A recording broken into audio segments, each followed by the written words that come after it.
Hello, so in this video, we're going to really look at the power of neutral self-talk. I've talked about the importance of really mastering your inner dialogue. And in today's video, we're going to really explore the importance of neutral self-talk, the benefit of neutral self-talk, and how do you cultivate it. As I've mentioned before, but I'm going to mention again, your self-talk is so important. I can't overstate this enough. It's just when it comes to your confidence, when it comes to your ability to perform, so much can get determined based off of your self-talk. And it's easy to want to look for so many other things to do, other tools, other strategies. If you, though, can get exceptionally good with your inner dialogue and really start to cultivate a much healthier and better and more productive and some type of self-talk that's going to actually help you to perform, it's going to be huge for you and for your game and for your performance. And so it's better to really dig into this and really try to focus on mastering this skill set versus, thinking that you put a little bit of work into it and now it's all good. It is one of the hardest skills you ever have to master. And so it's going to take a lot of time, a lot of energy, a lot of effort, and it's going to be something you're going to probably be working on for your entire journey as an athlete. Before getting into some ways that you can cultivate this kind of superpower of neutral self-talk, I want to kind of talk about it a little bit more first. I want you to think of self-talk as the internal soundtrack playing in your head. It narrates your experiences, interprets events, and shapes your emotions. When this soundtrack is riddled with negativity, it's like a cracked record playing the same tune of self-doubt and self-criticism, chipping away at your confidence. But here's the good news. You have the power to rewrite the script. By shifting your self-talk from a negative symphony to a neutral narrative, you lay the foundation for genuine confidence to blossom. You might be wondering why neutral self-talk.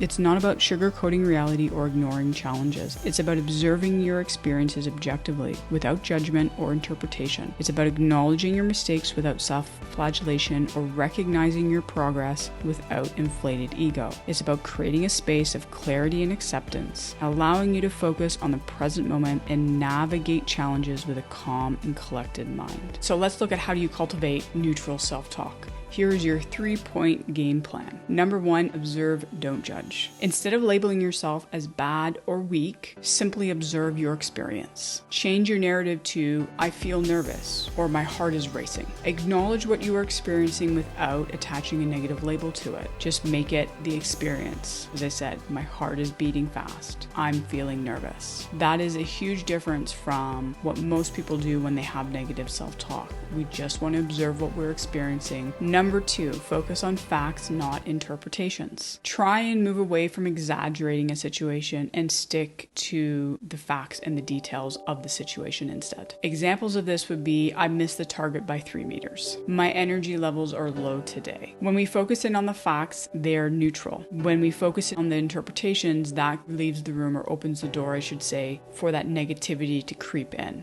The facts are just the facts, and they are what they are. From there, then you get to make a choice of what do you do with what the situation is, and then focusing on what your action step is to now deal with and make the best of the situation that you find yourself in. Number 3 is reframe, don't replace. Instead of trying to just replace the negative thought with a positive affirmation that may not feel right or feel a little bit forced, such as I'm amazing, instead of doing that, focus on reframing a situation as a learning opportunity. An example of this might be, I missed my target, but I can adjust my grip next time. So in that moment, what you're doing is you are reframing the situation that yes, you missed it, but you get to control and take action and shift something for the next time that's going to help you now execute the way that you want to execute. This is going to be much more helpful for you. It's going to make you feel like you know what you can do. And going back to some of my other videos I've talked about, you're focusing in on your controllable, which in this instance, or this example, I should say, is shifting a grip. If that was the issue with what made the person miss the target in the first place. So I find with my athletes, when they start to focus this way and try to reframe the situation versus just trying to create positive affirmations to drown out the negativity, it feels more real for them, it feels more authentic, and it ultimately helps them to focus on what they need to be focusing in on to help them be able to perform. Don't get me wrong, there's absolutely a time and place for positive affirmations. It's just making sure that in that moment, is that's what's going to help you,